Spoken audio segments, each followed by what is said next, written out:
BTS member Suga was caught on tape drunk driving, putting lives at risk and creating a massive scandal for BTS. His dangerous and reckless behavior is a huge cause for concern and may lead him to leave the biggest K-pop group ever. Or at least, that's what parts of the mainstream media and online haters are making the situation out to be. In reality, the story is a lot more tame. So, if you want the actual, unexaggerated story and my opinions on it, stick around.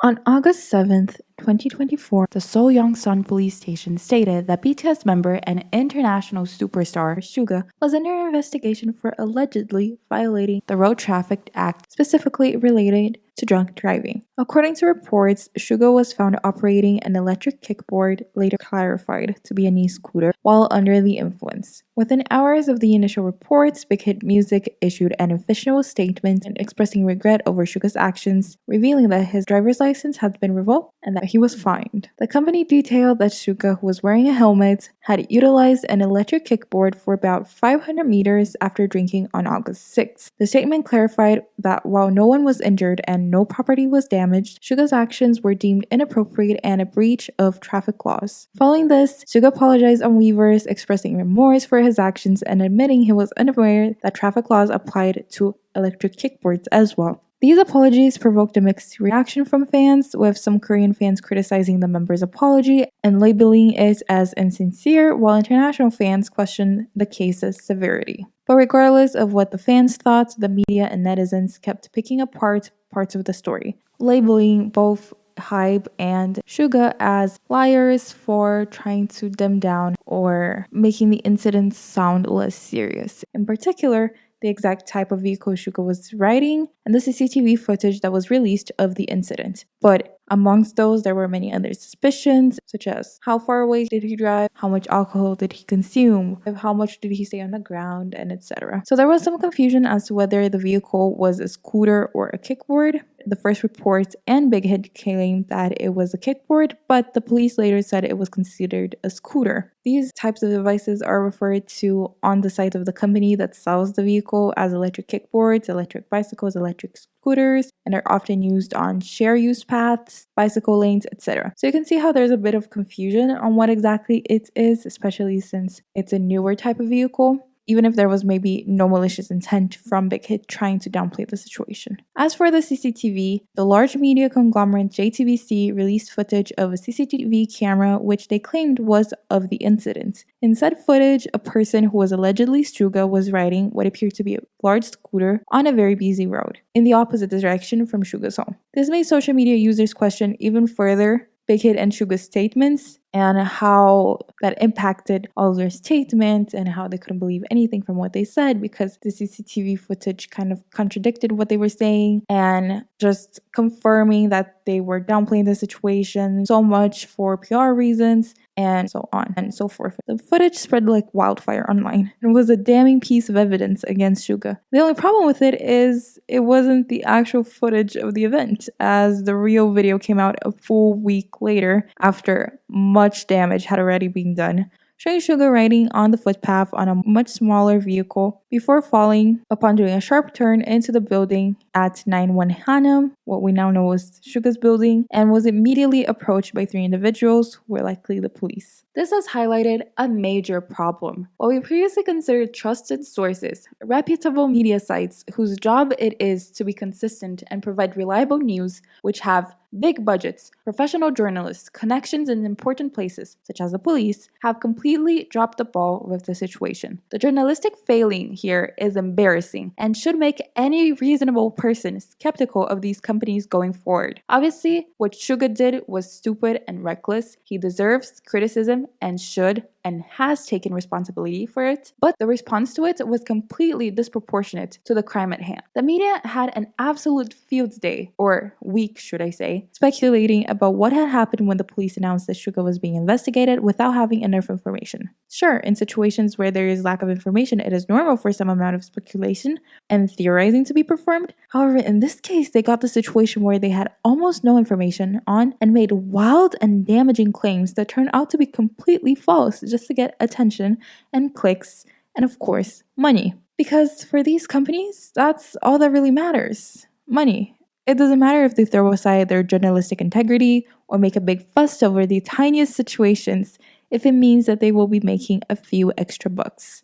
To drop some names, JTBC, Korea Now, KBS, and Yonghap, for example, should be remorseful over their frankly shameful display of ineptitude. They have been caught red-handed lying several times. They have spread around a random CCTV video that had nothing to do with the situation just to make things look worse than they really are. Clearly, they were trying to ruin Suga's reputation, but it just backfired because who can take them seriously now after they lied in national TV? And was it worth it? To get a few extra bucks? All countries have problems with media biases, but the situation has been a reminder that we shouldn't take news at face value, even if they come from big media companies we previously considered reliable. Reminding us that we need to double check everything we see nowadays. We've also seen that with enough backlash, these companies will give in and issue apologies and retractions, which we have already seen with JTBC and Korea Now, and others should definitely follow their example.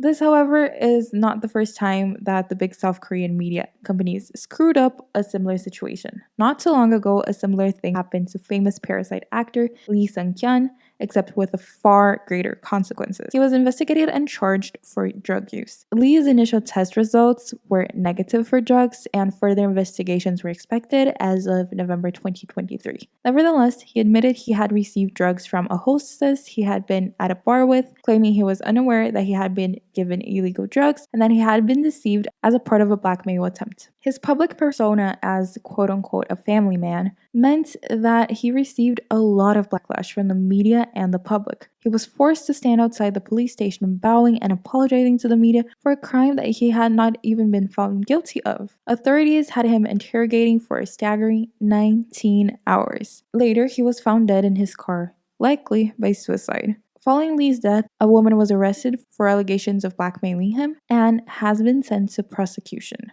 The pressure put on him from the media and the public clearly had an important role to play in the choice of ending his own life, and one could even say that it directly caused his death. In response, the award-winning filmmaker Bong Joon-ho led a protest against the South Korean media and police, asking the media to stop with its sensationalist and unverified coverage, which had very real consequences. He urged the media to remove articles that do not correspond to their function as media, and asked the authorities to revise the law to protect human rights of artists. Unfortunately, not much has changed since then, as this scooter situation was blown out of proportion has shown us. Media sites and netizens went wild for a whole week, dragging Suga's name through the mud, especially when Hybe and Yoongi's statements apparently contradicted the evidence that the media put out there, only for it to be revealed that they were in fact truthful. 2 weeks after the whole incident, the police was still investigating. There wasn't enough information about the whole thing because, again, it was a pretty tame incident and people were still discussing about it. And Suga went to the police station for extra investigation, and reporters stood outside the police station and made a photo line, and several sites, including Dispatch, exploited it by live streaming the event. Media outlets that had previously smeared Suga's name for the entire week are now shifting tactics, publishing positive headlines to attract clicks and views from his fan base. However, some of these outlets later revised their articles to undermine him once the positive coverage had already drawn attention to their sites, aka they already had the clicks so they can do anything with it. All in all, the situation brought light to Korea's scandal culture, as so well put by boracity's video, which if you haven't watched, feel free to do so. I'll put her video in the description. I think any article they did with BTS's name involved would get a lot of traction. So to feel the need to drag his name through the mud feels like a personal vendetta, especially after some articles published positive things and then rewrote, changed it back to negative things. It just feels like they hate them. And all this did was strengthen BTS's fandom and a rally around Suga's defense, especially since we've seen what these type of situations can do to idols. Instead of damaging Yoongi's reputation, these media outlets have tarnished their own, with international articles now questioning their actions. While I'd like to hope that these media sites will improve, their continued scandal-driven behavior, even after what happened to Lee Sung-kyun, suggests that they lack empathy to do so. So Will the global humiliation be enough to prompt a change? From now on, armies will always be suspicious of these media sites that spread misinformation. It has been shown when the community stands united, it can meaningfully push back against big media and make them apologize, and maybe we can see a change. And it also shows that before criticizing and before making up our minds, I think it's good for us to stop and like wait a little bit to see what the truth is. As this was not the first time where this happens, like when there was any bullying accusations and stuff like that. We are very eager to jump the gun and like go ahead and start criticizing and start talking about it when the real information comes out only afterwards and we get to know, okay, was it even bullying? Was it when they were 12? And in this case, a lot of what was said by the media was disproven. So there is that. I'm not going to be a hypocrite and say, oh, I am so much better than everyone. I don't believe the media, because I did fall. I also thought it was kind of serious situation. Not that it couldn't have been, but right now I do think that from the CCTV video, Yoongi didn't harm anyone. There was no property damage. He was very open into receiving his punishment. He didn't contest it. He accepted it. He apologized more than once. So I think he did more than enough. And after this witch hunt, I obviously am inclined to take his side. But it's not a healthy thing to also jump the gun into overly defending, acting like a mistake didn't happen, acting like idols could do no wrong is also not the right thing to do. Idols show themselves again and again to be human more than anything, more than their job, more than their being an idol. They're human and they make mistakes and we hold them accountable, they apologize, they try to better themselves. And acting like mistakes didn't happen, it's like acting like people can't grow and people can't better themselves and acting like everything would be fine. I think that's also not the way to go. We should hold people accountable when they make mistakes, but we should also be able to accept their apologies and wait to watch them grow and learn. Hopefully, he isn't so affected by the media because at this point, everyone sees it for what it is, which is BS and a witch hunt. And hopefully, he can recover and grow from the situation and also educate himself and not commit the same mistakes. The only thing that we can mention as a positive note from this whole entire situation is the awareness raised about drunk riding e scooters. To be completely frank and honest, just like Suga, I had absolutely no idea that it was illegal to ride an e scooter while being under the influence of alcohol. And I feel like not a lot of people had this knowledge either.